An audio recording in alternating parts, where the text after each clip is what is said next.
রাষ্ট্রযন্ত্রের ভেতরে কিছু গোপন শক্তি, হাসিনা সরকারের কিছু অবশিষ্টাংশ এই অনিশ্চয়তাগুলোকে উদ্দেশ্য প্রণোদিতভাবে কাজে লাগাচ্ছে নিজেদের সুপ্ত এজেন্ডা বাস্তবায়নের জন্য। তারা সংগঠিত করছে কিছু তরুণদের, যাদেরকে কৌশলে রাজনীতির মঞ্চে বসানো হচ্ছে, গণতন্ত্রকে সমন্থন করার জন্য নয়, বরং এমন পরিস্থিতি তৈরি করতে যাতে হঠাৎ করে সংঘর্ষ কিংবা বিভাজনের সুযোগ তৈরি হয় এবং সেই সুযোগের পর্দার আড়ালে ক্ষমতার পুনর্গঠন করা যায়। মানুষ প্রতিদিন রাস্তায় নামছে, দাবিগুলো জোরালো হচ্ছে, ক্ষোভ ফুটে উঠছে। তার চেয়েও উদ্বেগজনক হচ্ছে রাষ্ট্রযন্ত্রের ভেতরে কিছু গোপন শক্তি, হাসিনা সরকারের কিছু অবশিষ্টাংশ এই অনিশ্চয়তাগুলোকে উদ্দেশ্য প্রণোদিতভাবে কাজে লাগাচ্ছে নিজেদের সুপ্ত এজেন্ডা বাস্তবায়নের জন্য। তারা সংগঠিত করছে কিছু তরুণদের, যাদেরকে কৌশলে রাজনীতির মঞ্চে বসানো হচ্ছে, গণতন্ত্রকে সমন্থন করার জন্য নয়, বরং এমন পরিস্থিতি তৈরি করতে যাতে হঠাৎ করে সংঘর্ষ কিংবা বিভাজনের সুযোগ তৈরি হয় এবং সেই সুযোগের পর্দার আড়ালে ক্ষমতার পুনর্গঠন করা যায়। আমি একেবারে স্পষ্ট করে বলতে চাই, রাজপথে উচ্চারিত অনেক দাবির সঙ্গে আমি ব্যক্তিগতভাবে একমত। হ্যাঁ, তার মধ্যে রয়েছে সেই আওয়ামী লীগের নিঃশর্ত ও পূর্ণ নিষিদ্ধকরণ। কিন্তু যা আমাকে গভীরভাবে শঙ্কিত করে, একটি এমন দৃষ্টান্ত যেখানে উত্তেজিত জনতার আবেগকে সাংবিধানিক প্রক্রিয়ার বিকল্প হিসেবে দাঁড় করানো হচ্ছে, যেখানে বেছে বেছে ক্ষোভ উস্কে দিয়ে আমাদের মনোযোগ সরিয়ে নেওয়া হচ্ছে মূল বিষয় থেকে, যা হলো নির্বাচন।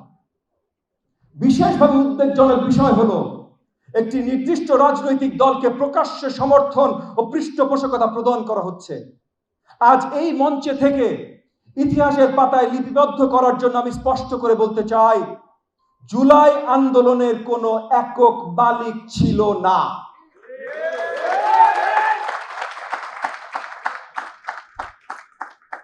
এটি কোনো নির্দিষ্ট কার্যালয়ে জন্ম নেয়নি, কোনো নির্দিষ্ট রাজনৈতিক দল একে সংগঠিত করেনি।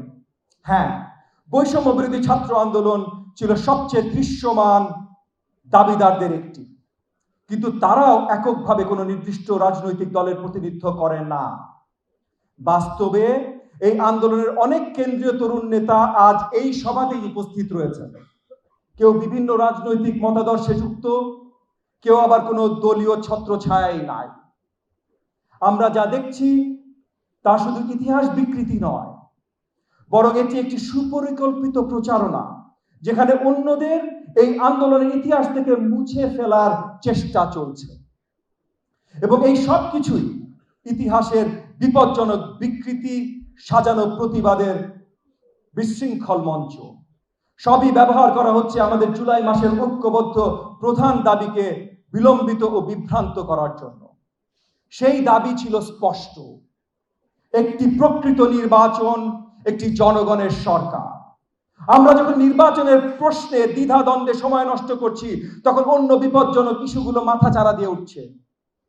কোনো অনির্বাচিত কর্তৃপক্ষের নৈতিক বা সাংবিধানিক অধিকার নাই আমাদের অর্থনীতির কৌশলগত জীবন রেখাগুলো বিদেশি প্রতিষ্ঠানের হাতে তুলে দেওয়ার। চট্টগ্রাম বন্দর কেবল একটি বাণিজ্যিক প্রবেশদ্বার নয়, এটি আমাদের সার্বভৌমত্ব ও জাতীয় আত্মনির্ভরতার প্রতীক। এর কার্যক্রম বিদেশি কোম্পানির হাতে তুলে দেওয়ার কোনো সিদ্ধান্ত, বিশেষত আমাদের শ্রমিকদের স্বার্থ ও ভবিষ্যৎ রাজস্ব আয়ের কৌশল, শুধুমাত্র একটি জনগণের দ্বারা নির্বাচিত সরকারই নিতে পারে। আজ আমাদের বিদেশি বন্ধুদের প্রতি আহ্বান, আন্তর্জাতিক সম্প্রদায়ের সম্মানিত অতিথিবৃন্দ, আজকের এই অনুষ্ঠানে আপনাদের উপস্থিতি আমাদের জন্য গভীর সম্মান ও অনুপ্রেরণীয় বিষয়। আমি স্পষ্টভাবে বলতে চাই, আমরা এমন একটি বাংলাদেশ গড়ে তুলতে চাই যা হবে সার্বভৌম, আত্মনির্ভরশীল ও নিরাপদ। আমরা সবাইকে বন্ধু হিসেবে দেখতে চাই। আমাদের লক্ষ্য স্পষ্ট, আমরা আমাদের নিজস্ব রাষ্ট্র, ভবিষ্যৎ এবং প্রতিষ্ঠানগুলোকে শক্তভাবে গড়ে তুলতে চায়। আর সেই লক্ষ্য বাস্তবায়নে সবচেয়ে কার্যকর পথ হচ্ছে বাণিজ্য, বিনিয়োগ ও যৌথ সমৃদ্ধির ভিত্তিতে গড়ে ওঠা অংশীদারিত্ব। আমরা আমরা আমরা আপনাদের আমন্ত্রণ জানাই এই অভিযাত্রায় আমাদের সহযাত্রী হতে। আমরা বিশ্ব মঞ্চে একটি সমস্যার বোঝা হয়ে নয়, বরং এই অঞ্চলের শান্তি ও সম্ভাবনার আলোকবর্তিকা হিসেবে দাঁড়াতে চায়। একটি বাংলাদেশ যেখানে বাণিজ্য চলবে মুক্তভাবে, উদ্ভাবন বিকশিত হবে এবং যেখানে আগামী প্রজন্মের বিশ্ব নায়করা এই মাটি থেকেই উঠে এসে বিশ্বকে নেতৃত্ব দেবে।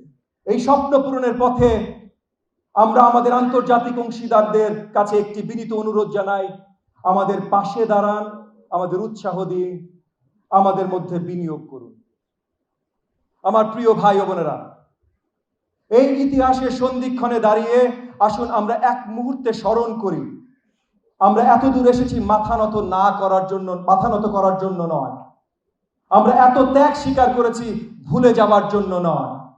আমরা গণতন্ত্র ফিরিয়ে আনার জন্য লড়েছি, কোনো ভঙ্গুর ফুল হিসেবে নয় যেটি সহজেই পদদলিত হবে, বরং একটি অটল বৃক্ষ হিসাবে যার শিকড় গাঁথা জনগণের ইচ্ছায়, যার ভিত্তি ত্যাগের রক্তে আর যার ছায়া তৈরি হয় ঐক্যের মাধ্যমে। সকলকে জানিয়ে দেই, ফ্যাসিবাদ আর কখনোই এই মাটিতে মাথা তুলে দাঁড়াবে না।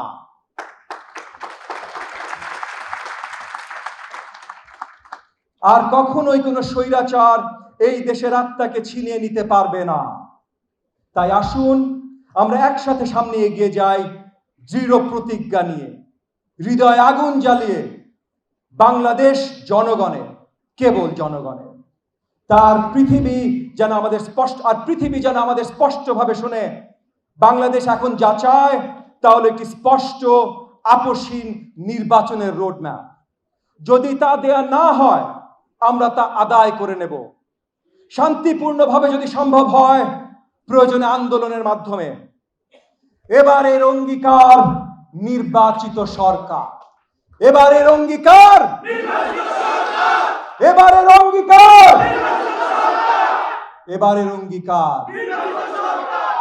আপনাদের সকলকে অসংখ্য ধন্যবাদ এত পেশেন্সের সাথে আমার বক্তব্য শুনবার জন্য। এখন আমি আর ওয়েট করতে চাই না। প্রিয় অতিথিবৃন্দ, আজকের অনুষ্ঠানের প্রধান অতিথিকে আমন্ত্রণ জানানোর সম্মান ও গৌরব আমার জন্য এক বিশেষ সৌভাগ্যের বিষয়। তিনি একজন নেতা যিনি ইতিহাসের ভার নিজের কাঁধে বহন করেছেন, যিনি নিপীড়নের বেদনা সয়ে থেকেও মাথা নত করেন নাই এবং যিনি এই জাতির গণতান্ত্রিক ভবিষ্যতের উপর রেখেছেন অটল বিশ্বাস। ডানার সাহায্যে উড়ন্ত কোনো পাখিও নেই যারা তোমাদের মতো এক একটি জাতি নয়। আমি এই কিতাবে আল কোরআনে কোনো কিছুই বাদ দেইনি, অতঃপর তাদেরকে রবের কাছে সমবেত করা হবে। অর্থাৎ এখানে আল্লাহ তাআলা বলতেছেন যে পৃথিবীতে যা কিছু রয়েছে এমন কিছু বাদ দেওয়া হয়নি কোরআনে। মানে প্রয়োজনীয় সব কিছুই আল্লাহ তাআলা কোরআনে ইনক্লুড করেছেন। সূরা নাহালের একটি আয়াত আমি এখানে বলছি, যে আল্লাহ তাআলা বলছেন যে কোরআনটা সমস্ত কিছুর ব্যাখ্যা। এই আয়াতে আল্লাহ বলছেন, সূরা নাহালের 89 নম্বর আয়াত, যেদিন আমি প্রত্যেকটি জনগোষ্ঠীর মধ্যে হতে তাদের জন্য একজন করে প্রত্যক্ষ সাক্ষী দাঁড় করাবো, আর তোমাকে তাদের সাক্ষী হিসাবে উপস্থিত করব, তোমাদের কাছে এমন একখানা লিখিত আল কিতাব নাজিল করেছি যাতে প্রত্যেকটি দরকারি বিষয়ের বিস্তারিত ব্যাখ্যা তথা বিবরণ মজুদ রয়েছে। আত্মসমর্পণকারী তথা মুসলিমদের জন্য এতে পথনির্দেশ, রহমত এবং সুসংবাদ রয়েছে। আমরা এখানে দেখতে পাচ্ছি যে আল কোরআনে আল্লাহ তাআলা সব কিছু দিয়েছেন, তাহলে আমাদের বিধান কেন থাকবে না?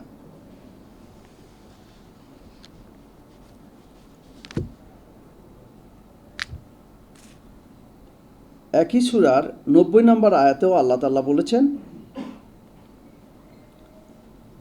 বিষয়টির উপর মানব জাতিকে পরিষ্কার একটি বার্তা দিয়েছেন। নিশ্চয়ই আল্লাহ ন্যায় বিচার কায়েম করতে আর অনিষ্টকারীদেরকে সাহায্য সহযোগিতা দানের জন্য ঘনিষ্ঠকারীদেরকে সহযোগিতা দানের জন্য হুকুম দিচ্ছেন, আর আল্লাহ অশ্লীল গর্হিত বিদ্রোহমূলক কাজকর্ম থেকে বারণ করেছেন। তাহলে আল কোরআন ন্যায় বিচার কায়েম করেছেন এবং যারা ঘনিষ্ঠ আত্মীয় তাদেরকে বা সমস্ত মানুষদেরকে সাহায্য সহযোগিতা দানের জন্য হুকুম দিয়েছেন। আর কি বলেছেন? আল্লাহ নির্দেশ দিয়েছেন যেন কোনো অশ্লীল বা গর্হিত কাজ আমরা না করি। আমি এখন সামান্য একটু টাচ করব, জাস্ট এখানে আবু সাইদ ভাই বিস্তারিত তার বক্তব্যে বলেছেন, সমস্ত বিষয়টির উপর উনি আলোকপাত করেছেন অলরেডি। আমি কোরআন থেকে কিছু টাচ করব। কোরআনের আলোকে সাম্য একটি বহুমাত্রিক ধারণা, যা কেবল আক্ষরিক অর্থে সকলের সমান হওয়াকে বোঝায় না, বরং এটি ন্যায় বিচার, সমঅধিকার এবং সুযোগের সমতার একটি বিস্তৃত নীতিকে নির্দেশ করে। কোরআন বিভিন্ন প্রেক্ষাপটে সাম্যের ধারণা তুলে ধরে। আল্লাহর বান্দা হিসাবে সাম্য কোরআন অনুযায়ী সকল মানুষ আদম হাওয়া এর সন্তান, অর্থাৎ সমস্ত মানুষই একজন পুরুষ এবং স্ত্রী থেকে জন্ম নিয়েছে। জাতি, বর্ণ, ভাষা ও ভৌগোলিক অবস্থানের ভিত্তিতে কারো কোনো শ্রেষ্ঠত্ব নেই। এখানে আমি সূরা হুজরাতের একটি আয়াত উপস্থাপন করতে চাচ্ছি। আপনারা গত যে বিশ্বকাপ ফুটবলে গানিম আল রিফতা এই আয়াতটি পড়েছিলেন। হে মানব জাতি, আমি তোমাদেরকে এক পুরুষ এবং এক নারী থেকে সৃষ্টি করেছি এবং তোমাদেরকে বিভিন্ন জাতি ও গোত্রে বিভক্ত করেছি, যাতে তোমরা একে অপরের সাথে পরিচিত হতে পারো। নিশ্চয়ই আল্লাহর কাছে তোমাদের মধ্যে সবচেয়ে বেশি সম্মানিত সেই ব্যক্তি যে তোমাদের মধ্যে সবচেয়ে বেশি মুত্তাকি। নিশ্চয়ই আল্লাহ সর্বজ্ঞ, সম্যক অবগত। এই আয়াত স্পষ্ট করে যে আল্লাহর কাছে মানুষের মর্যাদা নির্ধারিত হয় তাকওয়ার ভিত্তিতে, বংশ এবং অন্য কোনো পার্থিব পরিচয়ের ভিত্তিতে নয়। আইনের দৃষ্টিতে সাম্য। ইসলামে আইনের চোখে সকলেই সমান। ধনী, গরিব, শাসন, শাসিত নির্বিশেষে সকলের জন্য একই আইন প্রযোজ্য। কোনো প্রকার প্রভাব বা সুপারিশের মাধ্যমে আইনের প্রয়োগ পার্থক্য করা ইসলামে কঠোরভাবে নিষিদ্ধ। আইনের মধ্যে কারো কোনো সুপারিশ বা কারো কোনো প্রভাব থাকবে না। সুযোগের সমতা। কোরআন সকল মানুষের জন্য ন্যায়সঙ্গত ও সুযোগের কথা বলে। জ্ঞান অর্জন, জীবিকা নির্বাহ, আল্লাহর পথে চলার ক্ষেত্রে সকলের সমান অধিকার থাকা উচিত। তবে এর অর্থ এই নয় যে সকলের যোগ্যতা বা সামর্থ্য সমান হবে। কোরআন মানুষের ব্যক্তিগত দক্ষতা এবং কর্মের ভিন্নতাকেও স্বীকার করে। পুরস্কার শাস্তির ক্ষেত্রে সাম্য। আল্লাহ তাআলার কাছে কর্মশীল পুরুষ নারী উভয়ের জন্যই সমান পুরস্কারের ঘোষণা রয়েছে। তেমনিভাবে মন্দ কাজের জন্য নারী পুরুষ উভয়েই সমান শাস্তির অধিকার রাখে। ন্যায় বিচারে সাম্য। ইসলাম একটি ন্যায়ভিত্তিক সমাজ প্রতিষ্ঠার উপর জোর দেয়, যেখানে দুর্বল ও অসহায়দের অধিকার রক্ষা করা হয় এবং সকলের প্রতি সুবিচার নিশ্চিত করা হবে। তবে সারসংক্ষেপে কোরআনের আলোকে সাম্য মানে হলো মৌলিক মানবাধিকার, আইনের শাসন, সুযোগের সমতা, সামাজিক ন্যায় বিচার প্রতিষ্ঠা করা। এটি আক্ষরিক অর্থে সকলের সর্বক্ষেত্রে সমান হওয়াকে না বুঝিয়ে বরং ন্যায়সঙ্গত, ভারসাম্যপূর্ণ একটি সমাজ প্রতিষ্ঠার কথা বলে, যেখানে যোগ্যতা, দায়িত্বের ভিত্তিতে মানুষের অধিকার ও কর্তব্য নির্ধারিত হয়। ন্যায় বিচার সম্পর্কেও আমি দু একটি আয়াত উপস্থাপন করব এখানে। কোরআন ন্যায় বিচারকে একটি অত্যাবশ্যকীয় নীতি হিসাবে জোর দেয় এবং গুরুত্ব বিভিন্ন আয়াতে তুলে ধরে। এখানে কিছু বিষয় আলোচনা করা যায় সংক্ষেপে। আল্লাহর নির্দেশ। কোরআনে আল্লাহ তাআলা ন্যায় বিচার প্রতিষ্ঠার সুস্পষ্ট নির্দেশ দিয়েছেন। সূরা নাহলের 90 নম্বর আয়াত আল্লাহ তাআলা বলেন, নিশ্চয়ই আল্লাহর ন্যায় বিচার, সদাচরণ এবং আত্মীয় স্বজনকে দান করার আদেশ দেন এবং তিনি অশ্লীলতা, অপছন্দনীয় কাজ এবং অবাধ্য হতে নিষেধ করেছেন। তিনি তোমাদের উপদেশ দেন যাতে তোমরা স্মরণ রাখো। সাক্ষ্যদানের ব্যাপারে আল্লাহ তাআলা মুমিনদেরকে ন্যায়সঙ্গত সাক্ষ্যদানের জন্য নির্দেশ দিয়েছেন। এমনকি যদি তার নিজের বা নিকটাত্মীয়দের বিরুদ্ধেও যায়, সূরা নিসার 135 নম্বর আয়াতে আল্লাহ বলেন, ওহে মুমিনগণ, তোমরা আল্লাহর জন্য ন্যায়ের সাক্ষীরূপে তোমরা অবিচল থেকো, যদিও তা তোমাদের নিজেদের অথবা তোমাদের পিতামাতা বা আত্মীয় স্বজনের বিরুদ্ধেও যায়। যদি কেউ ধনী অথবা দরিদ্র হয়, তবে আল্লাহ তাদের উভয়ের বেশি হকদার। সুতরাং তোমরা রিপুর অনুসরণ করো না, যাতে তোমরা সুবিচার করতে পারো। আর যদি তোমরা ঘুরিয়ে পেঁচিয়ে কথা বলো অথবা পাশ কাটিয়ে যাও, তবে আল্লাহ তোমাদের যাবতীয় কাজকর্ম সম্পর্কে অবশ্যই অবহিত। শত্রুতার ক্ষেত্রেও ন্যায়। কোরআন মুসলমানদেরকে তাদের শত্রুদের প্রতিও ন্যায় বিচার করার নির্দেশ দেয়। কোনো সম্প্রদায়ের প্রতি বিদ্বেষ যেন তাদেরকে অবিচার করতে প্ররোচিত না করে। এখানে আমি সূরা মায়েদার 8 নম্বর আয়াত উপস্থাপন করছি। ওহে মুমিনগণ, আল্লাহর উদ্দেশ্যে ন্যায় সাক্ষ্যদানে তোমরা অবিচল থাকবে এবং কোনো সম্প্রদায়ের প্রতি বিদ্বেষ তোমাদেরকে যেন কোনো সুবিচার বর্জনে প্ররোচিত না করে। তোমরা সুবিচার করবে, এটা তাকওয়ার নিকটতর। আল্লাহকে ভয় করো, আল্লাহ যা করে তোমরা যা করো আল্লাহ সেই বিষয়ে অবশ্যই খবর রাখেন। ইসলামে ন্যায় বিচারের একটি গুরুত্বপূর্ণ দিক হলো আইনের চোখে সকলের সমান অধিকার। ধনী, দরিদ্র, শক্তিশালী, দুর্বল যেই হোক না কেন, সকলের প্রতি সমান আচরণ করার কথা বলা হয়েছে আল কোরআনে। আল কোরআন ন্যায় ও ন্যায়ের মানদণ্ড। আল কোরআনকে ন্যায়ের মানদণ্ড হিসাবে উপস্থাপন করা হয়েছে, যার মাধ্যমে মানুষের মধ্যকার বিরোধ মীমাংসা করা যায়। আমি সূরা নিসার 58 নম্বর আয়াত তুলে ধরছি। নিশ্চয়ই আল্লাহ তোমাদের নির্দেশ দিচ্ছেন আমানতসমূহ তার হকদারের কাছে ফিরিয়ে দিতে, এবং যখন তোমরা মানুষের মধ্যে বিচার কার্য পরিচালনা করো, তখন ন্যায়ভিত্তিক বিচার করো। নিশ্চয়ই আল্লাহ তোমাদের কতই না উত্তম উপদেশ দেন। নিশ্চয়ই আল্লাহ সব কিছু শুনেন, সব কিছুই দেখেন। শাসকের দায়িত্ব। কোরআনে শাসকদেরকে ন্যায় বিচার প্রতিষ্ঠার ক্ষেত্রে বিশেষভাবে সতর্ক করা হয়েছে। তাদের দায়িত্ব হলো প্রজাদের মধ্যে ন্যায়সঙ্গতভাবে শাসন করা, কারো প্রতি অবিচার না করা। মোট কথা, কোরআন ন্যায় বিচারকে একটি ফান্ডামেন্টাল বা অপরিহার্য নীতি হিসাবে গণ্য করেন। ব্যক্তিগত, সামাজিক, অর্থনৈতিক, রাজনৈতিক জীবনের সকল ক্ষেত্রে প্রযোজ্য। ন্যায় বিচার কেবল একটি আইনি প্রক্রিয়া নয়, এটি একটি নৈতিক, আধ্যাত্মিক দায়িত্ব প্রত্যেক মানুষ পালন করা উচিত।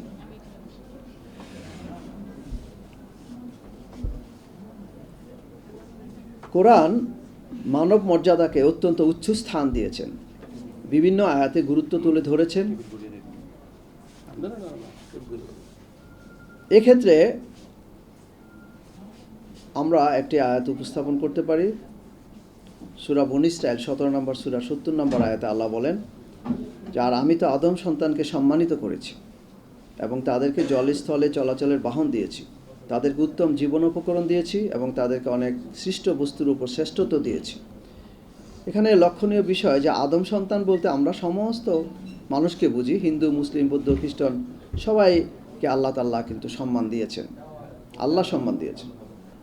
কোরআনে এমন কিছু আয়াত রয়েছে যা ইঙ্গিত করে যে এতে প্রয়োজনীয় সকল বিষয় অন্তর্ভুক্ত করা হয়েছে, কোনো কিছুই বাদ দেওয়া হয়নি। আমি একটি আয়াত উপস্থাপন করে শেষ করছি যে